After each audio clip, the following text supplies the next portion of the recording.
مضبوط بنیاد رکھتی ہے۔ انہوں نے کہا کہ چین کے قومی ترقی اور اصلاحاتی کمیشن کا تعاون قابل تحسین ہے، جبکہ پاکستان اور چین گوادر کو خطے کا معاشی مرکز بنانے کے لیے کوششیں جاری رکھیں گے۔ عمران خان نے کہا کہ کورونا کے باوجود چین کے تعاون سے سی پیک منصوبوں پر کام جاری ہے۔ وزیراعظم عمران خان نے NDRC اور دونوں اطراف سے متعلقہ حکام کی کوششوں کی تعریف کرتے ہوئے کہا کہ سی پیک پاکستان اور چین دونوں کے لیے اسٹریٹجک اہمیت کا حامل ہے۔ ML پر تیاری کے کام کو بھی ترجیح دیں گے۔ چیئرمین NDRC نے کہا کہ چین سی پیک کو بہت اہمیت دیتا ہے اور چین گزشتہ 7 سال میں پاکستان کا بڑا تجارتی شراکت دار بن گیا ہے، اقتصادی اور تجارتی تعلقات کی رفتار کو برقرار رکھنے کی خواہاں ہے۔ دوسری جانب مسلم لیگ نون کی ترجمان مریم اورنگزیب نے کہا ہے کہ عمران خان نے ہر پاکستانی کو مقروض بنا دیا ہے۔ مسلم لیگ نون کی ترجمان مریم اورنگزیب نے اپنے ایک بیان میں کہا کہ ہر پاکستانی پر واجب الالات قرض میں 50% اضافہ ہوا ہے اور قرض کا 70% 3.5 سال کی مدت میں ملک پر مسلط کر دیا گیا۔ انہوں نے کہا کہ عمران خان نے ہر پاکستانی کو مقروض بنا دیا ہے اور وزیر خزانہ نے خوشی سے $1 ارب مقروض ہونے کا اعلان کیا۔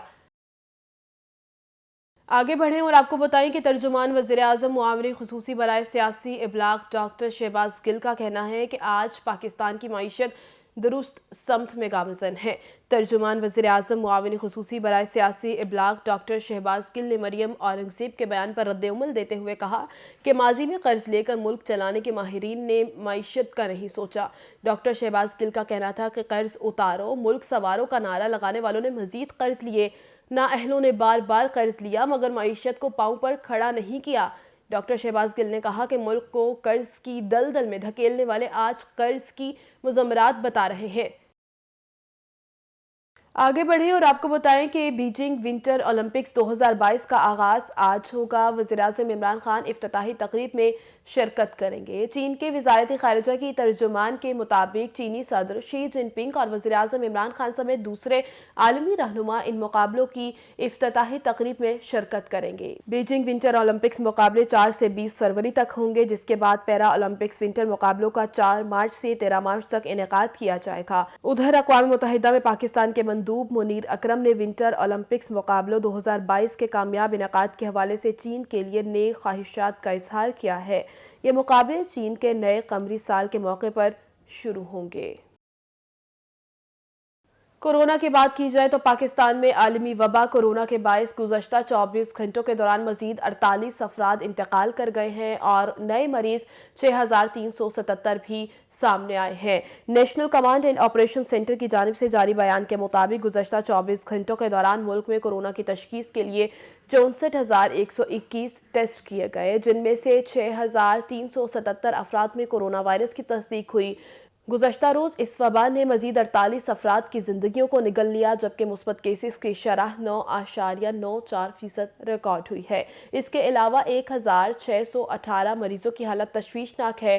پنجاب میں 13,219، سندھ میں 7,869، خیبر پختونخوا میں 6,031، اسلام آباد میں 983، بلوچستان میں 368 اور آزاد کشمیر میں 761 مریض جان سے ہاتھ دھو بیٹھے ہیں۔ افسوسناک خبر دیں آپ کو، اوکاڑا میں دیپالپور بائی پاس پر شدید دھند کے باعث ٹرالر اور رکشے کے درمیان خوفناک تصادم کے نتیجے میں 3 افراد جاں بحق جبکہ 2 شدید زخمی ہو گئے ہیں۔ حادثے میں جاں بحق ہونے والے افراد کی شناخت علی احمد، لقمان اور محمد بشیر کے ناموں سے ہوئی ہے۔ ریسکیو ذرائع کے مطابق تمام زخمیوں کو اسپتال منتقل کر دیا گیا ہے، جہاں ان کی حالت تشویشناک بتائی جاتی ہے۔ حادثے کی اطلاع ملتے ہی پولیس موقع پر پہنچ گئی ہے، تاہم ٹرالر کا ڈرائیور موقع سے فرار ہو گیا ہے۔ کھیل کے میدان سے آپ کو بتائیں PSL سیزن 7 میں اسلام آباد یونائٹڈ نے کوئٹہ گلیڈیٹرز کو 43 رن سے شکست دے دی۔ پوائنٹس ٹیبل کی آخری 2 ٹیمیں پشاور زلمی اور کراچی کنگز آج آمنے سامنے ہوں گی۔ نیشنل اسٹیڈیم کراچی میں PSL کا ایک اور تگڑا مقابلہ کراچی کنگز اور پشاور زلمی کے درمیان میچ شام 7:30 بجے شروع ہوگا۔ کنگز اور زلمی میں زور کا جوڑ پڑے گا۔ ایونٹ میں شکست کی ہیٹ ٹرک کرنے والی بابر 11 پہلی فتح کے لیے پرعزم ہے، جبکہ لاہور قلندرز کے خلاف شکست کا کڑوا گھونٹ پینے والی پشاور زلمی نے بھی جیت پر نظریں جما لی۔ اہم میچ کے لیے دونوں ٹیموں نے بھرپور پریکٹس کی، پلان بھی فائنل کر لیے گئے ہیں، جبکہ انگلش آل راؤنڈر کرس جارڈن نے بھی کراچی کنگز کو جوائن کر لیا ہے۔ نمائندگی ملنے کا امکان ہے، جبکہ دوسری جانب پشاور زلمی نے حیدر علی، شعیب ملک اور حضرت اللہ زرزائی سے اچھی پرفارمنس کی امید لگائی ہے۔ زلمی پوائنٹس ٹیبل پر 5ویں، جبکہ کنگز آخری پوزیشن پر موجود ہے۔ ناظرین، خبر یہ ہے کہ سماجی رابطے کی ویب سائٹ فیس بک کے میسیجز میں میسیج کا سکرین شاٹ لینے کی اطلاع دینے والے فیچر کو متعارف کروانے کا اعلان کر دیا گیا ہے۔ فیس بک کی مرکزی کمپنی میٹا کی جانب سے جاری بیان کے مطابق موبائل میسیجز ایپ میں ایک نئی تبدیلی کی جا رہی ہے، جس کے بعد کوئی بھی میسیج کا سکرین شاٹ لے گا تو میسیج بھیجنے والے کو خودکار میسیج موصول ہوگا، جس میں سکرین شاٹ بنانے والے کی تفصیل موجود ہوگی۔ میٹا کا کہنا ہے کہ یہ اقدام صارفین کو پیغامات کو پہلے زیادہ محفوظ بنانے کے لیے اٹھایا جا رہا ہے۔ اسی کے ساتھ نیوز اسٹوڈیو سے فی الوقت اتنا ہی۔ مزید خبروں اور اپڈیٹس کے لیے دیکھتے رہیے ٹیلنٹ نیوز۔